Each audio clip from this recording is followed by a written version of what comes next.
Any GUS niggas, Ethiopian kings, we bring things. Ooh. Any GUS niggas, Ethiopian kings, we bring things. Them some lyrics I wrote back in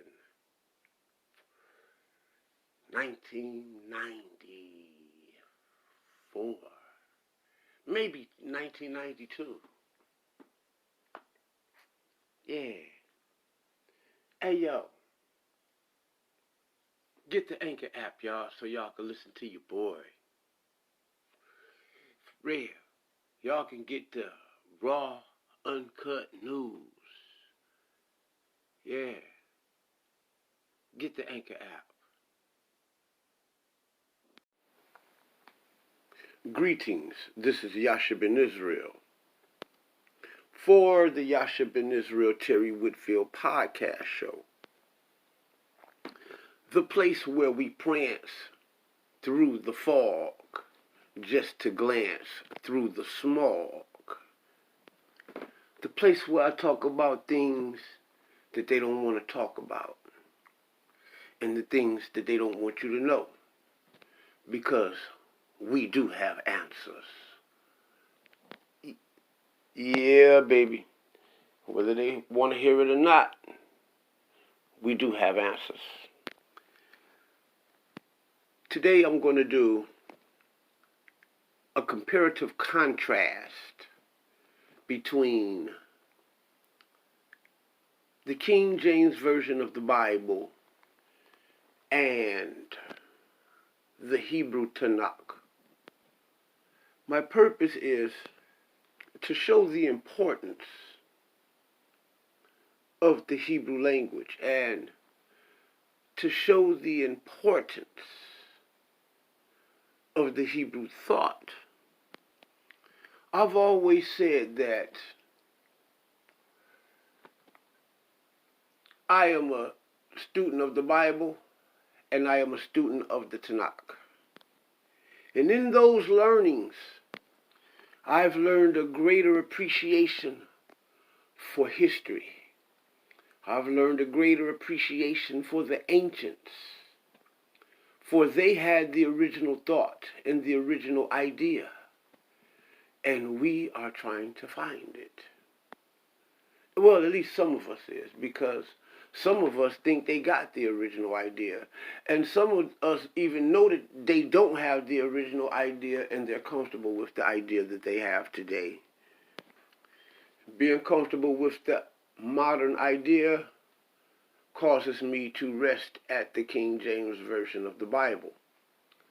But I will start at the Tanak. The Tanak is a word that I don't like to use. I like to use the word hamikara. Hamikara. Because this word radiates its most original Hebrew thought in contrast to the acronyms, the Tanak, the T, the N, and the K, for the Torah, the Nabim, the books of the writings of the prophets, and the Ket, the writings, the different writings, like your Chronicles, and your Psalms, and Proverbs, and the Ecclesiastes, and stuff like that. I have always heard all my life that it is man that has changed and God does not change. That God never changes. I'm saying all of my life I've heard that God has never changed. Recently, I would say within the last 10 years or so, I haven't heard these sayings. I don't know whether it was because the old school leaders that taught that message may have died off, or just maybe in time due to being the current generation being improperly taught, the future generations came up and the new idea, which was the erroneous idea, became more dominant. But if God has never changed, and we're looking at scriptural writings, the most important writings should be the older writings, and the writings that is written in the language of the author of the writings. This is how you get the Hebrew thought.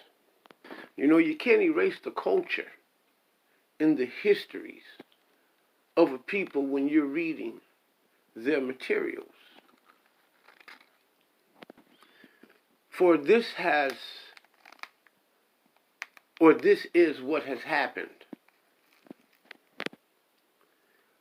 and is the cause of the many biblical translations of today. The newer ideas became dominant. Thus, the newer ideas tend to permeate the ideas of the author or the translators of each particular translation or edition. What we have here and what we're dealing with here is the King James Version of the Bible. The King James Version of the Bible, written in English. If I'm not mistaken, it was 1611. 1611, that's about 401 years ago as of today. Or 410, or something like that. It was written in Old English, and it was authorized by the king of the Anglo-Saxons, the king of the of Anglo-land, which became England. And then you have the Tanak, the Mikra of Moses ben Asher, the Masoretic text. And then you have a modern King James Version. And I think you got a couple other King James versions that came after that. But if God didn't change, then it would stand to reason that the oldest records would be more closer to the records that was more right.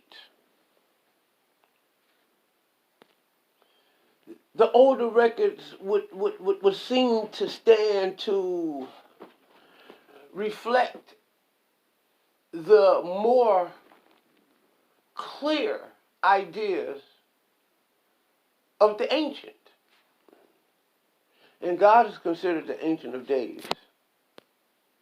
So we're looking at the anglicized, English, King James Version of the Bible, modern.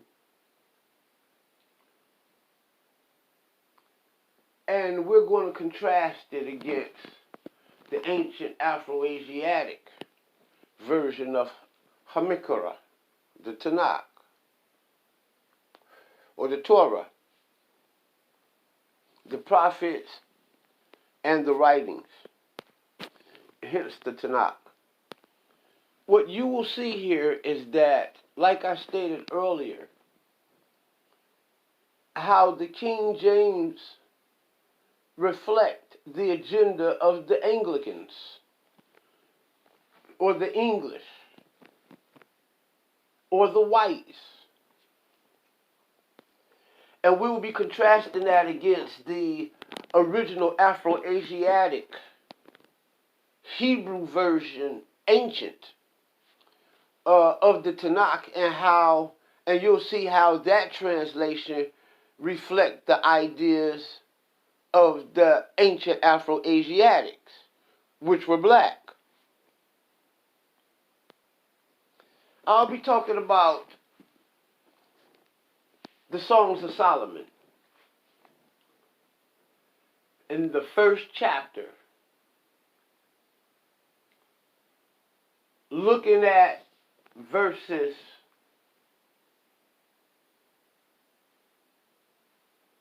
1, 5, and 6, if I'm not mistaken. Mind you that I'm going off memory until I pull the books out. And you'll see how one text, the King James, reflect the idea of the white man, the white woman, the white child, the white elders, the white race. That particularly those of England, the Anglos. The Anglos is an old Germanic tribe. They're actually Germans. They're white folks. And you'll see how when they have Francis Bacon and all them guys, you know, translate the text, how it was translated to reflect the minds and the thinkings of the Anglo and the Saxon people. Notice they have people to push their agenda, and most Europeans of England, or English to British descent, was a part of it. A part of this clandestine, almost want to say underground, but it was very overt, like invisible white organization. It was called W.A.S.P.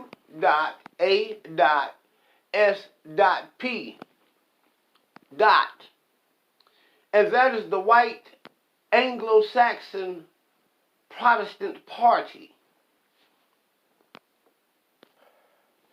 And being that they were Christian, white, Anglo, hear that word, Anglo, English, and Saxony, which lived all up in England and Ireland as well. Almost like saying the English and the Irish, kind of, sort of. The Scottish. And this is not race talk, this is not hate talk, this is just a historically understood dialogue here. It is it is more so not dealing with race as much though as it is with nations and nationalities. So we're talking about the histories of two nations and their influence on religion, the people, and the Bible. Now, those just prior mentioned was those were the Anglos, the English. And in 1611, the king of the Anglos, the king of Angleland, which is today England, it was back then it was Angleland, the land of the Angles. Remember, white Anglo-Saxon Protestant. And you know, Martin Luther, being from of Germanic origin, but from that area,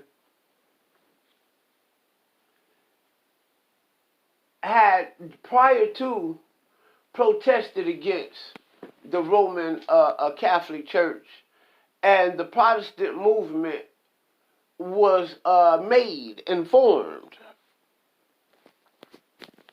It's known as the Protestant Reformation. And King James was a part of Martin Luther's movement. All of England was a part of Martin Luther's movement. It was a rebellion against their mother church, which was the Roman Catholic Church. But I don't want to get too far off into that. I just wanted to lay down a premise for the King James. And now we're looking at the Tanakh here. You're looking at a book that is of ancient Afro-Asiatic origin, presumably, or most definitely, a black African Asiatic people, Negroid people. And you'll see how the original Hebrew writings reflected the ideas and the thoughts of the Afro-Asiatic people, especially those of their day and their time, and back in that paradigm. Somebody might say, hold up, brother, hold up, I'm not going to let you get that past me. Then you trying to make the Bible off as that the original Israelites was black people. And guilty as charged I am. Just like I am trying to write the English King James Version off as a book of white people.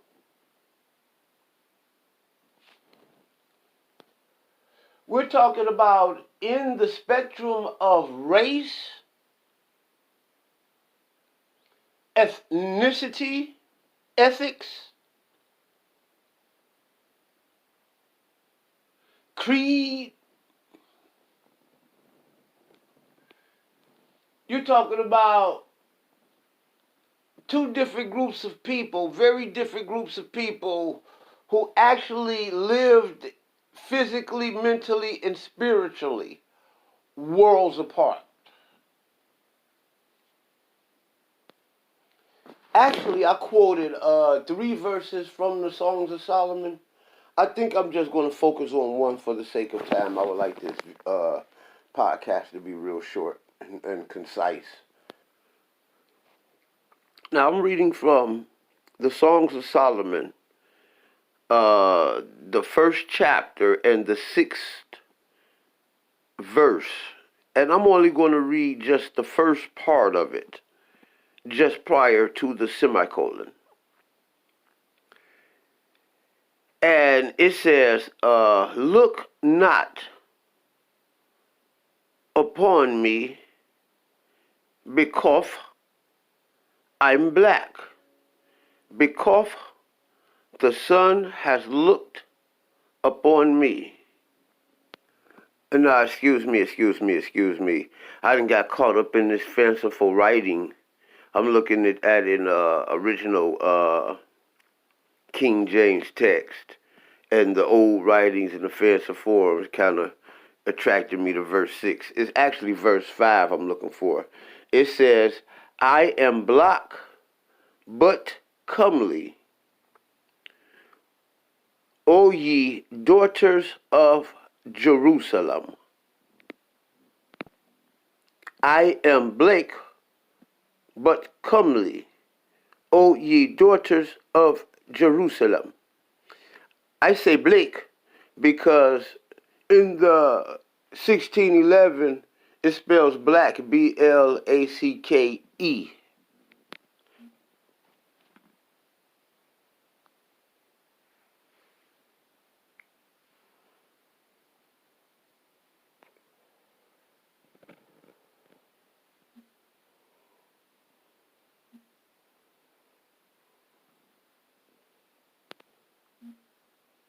According to Wikipedia, the word black comes from Old English blach, from Proto-Germanic blackas, from Proto-Indo-European bhleg, from base bale, related to Old Saxon black, Old High German block, Old Norse blacker, Dutch blaken, and Swedish black.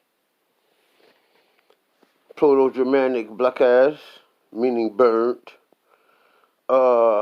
blades, Indo-European, to burn, gleam, to shine, to flash, to shine, ink, Old Saxon, black like ink, Old High German, black, Norse, blacker, and Dutch, blacken.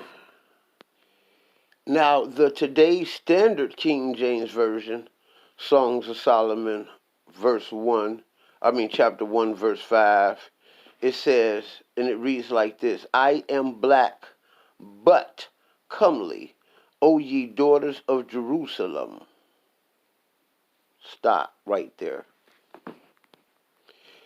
The only difference here is that one spelled the word black. The original spelled the word black, B-L-A-C-K-E. That's the old English spelling of black, B-L-A-C-K-E. That's the original spelling for the word black in the English language, in the older English language. And the new one says black, B-L-A-C-K. They both read, I am black but comely, O ye daughters of Jerusalem. Now I'm going to read to you the Songs of Solomon. In Hebrew, that is Shir HaShirim. Shir HaShirim. And I'll be reading from the first chapter. And I'll be reading in Hebrew.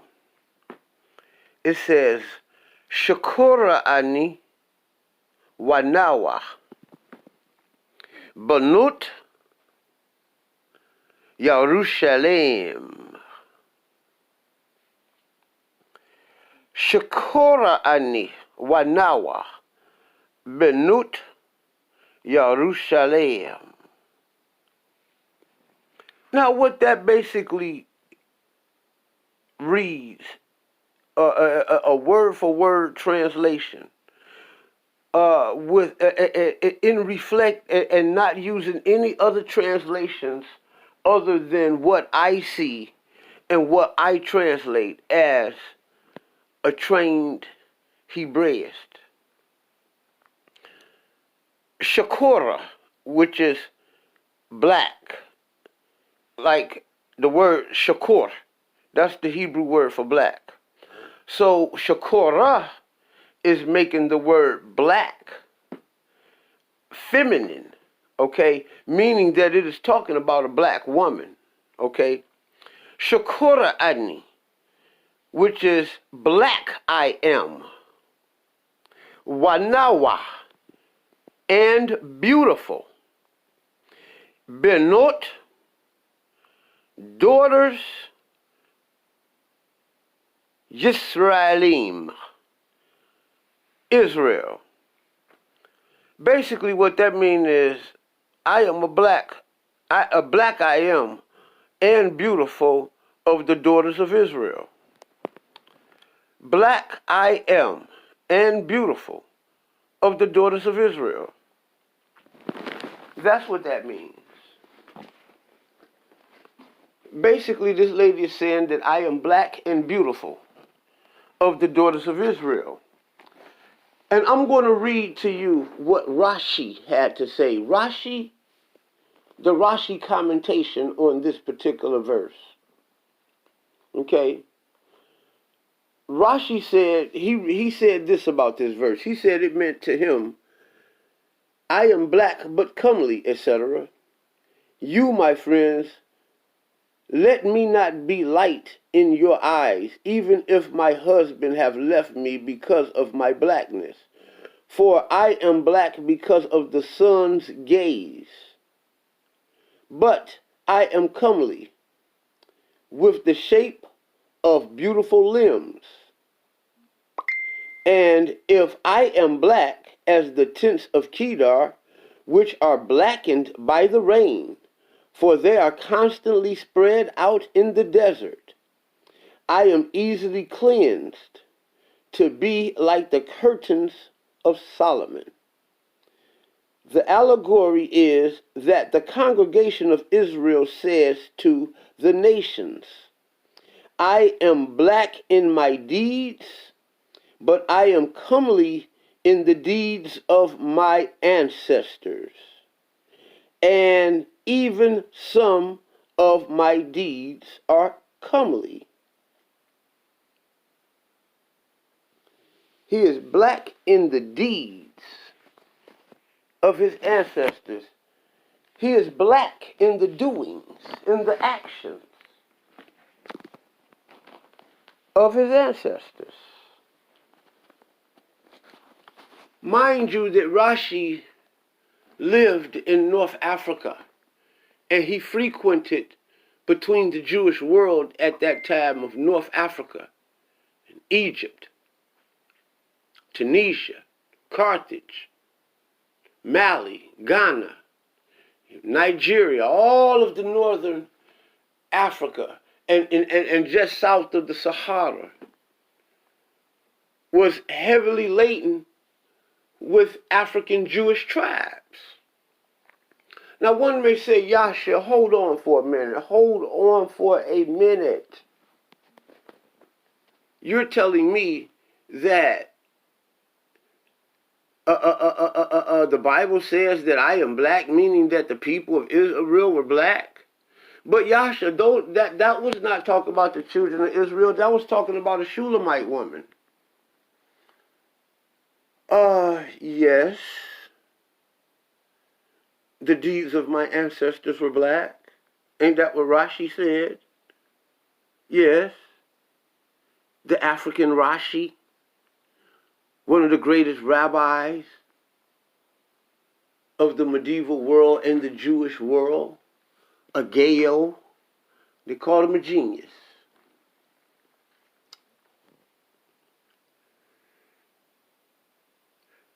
Shunem or Shulam is a city in Israel.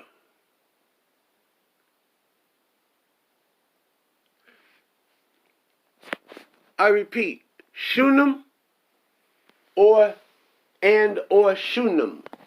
Shulam and Shunem were cities in Israel. And if the woman was a Shunammite woman, she was an Israelite woman living in the Israelite city of Shulam or Shunem. The words are interchangeable. Meaning that she was a black Israelite woman and the Israelites were black. Now, you see how the King James Version, the Israelite version said, it says, Shakura Ani. I'm thinking about Kush as in Ethiopia, black. The color black. She says, Shakura Ani. I am black. It reads, black I am. But Hebrew has this noun adjective agreement thing that goes on, and this here is poetic writing, because it is a song. It's a shirim. Shirim. It's a shir, a song. So she said, I am black wanawa and beautiful. We see that the King James Version said, but comely. The original Hebrew text said, I am black and beautiful. I am a black and beautiful daughter of the Israelites. Shakora Aniwanawa, black I am and beautiful. Benut Yisraelim, daughters of Israel. I am a black and beautiful daughter of the Israelites. Clearly spelled out. But the King James Version says, I am black, but they translated that word wah. They translated the word wah, which is Arabic, and in many of the Afro-Asiatic languages, that word wah means and. It can be translated but using it as but in this particular passage is misleading. Because most of the time, the Hebrew word wah in Arabic is always first. The first definition is and. And he said that I am black and beautiful. This one said, the English King James says, I am black but comely. I'm black, but I'm also comely.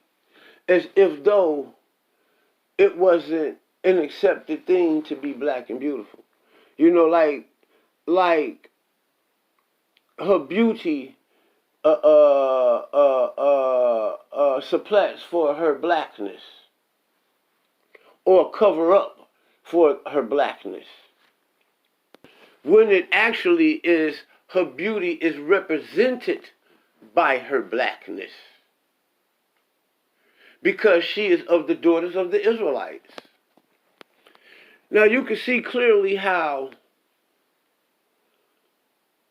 every translation of the Bible you get is subject to the agenda and the racist agenda and the dominating and interpolating and usurping Afro-Asiatic Israelite usurping agenda of the Anglo-Saxons and their Christianity, to usurp the position and just the whole thing about Israel. They want to usurp it and supplant it with themselves. Yes, the original Hebrew text has proven and clearly spelled out that the children of Israel was black. That being stated, I'm going to end this podcast. I like to make them short, sweet. I'm out. This Yasser Ben Israel. Love y'all. Oh. Before I go, don't forget to go on my Anchor. Go on the Anchor app or where you're listening to this at. Make sure you push the follow button. I'm pushing out great content almost every day, every other day. Go on my YouTube page. Like, share, subscribe, and comment. Love y'all. Peace. Look forward to giving y'all some more great, unadulterated, truth-filled content.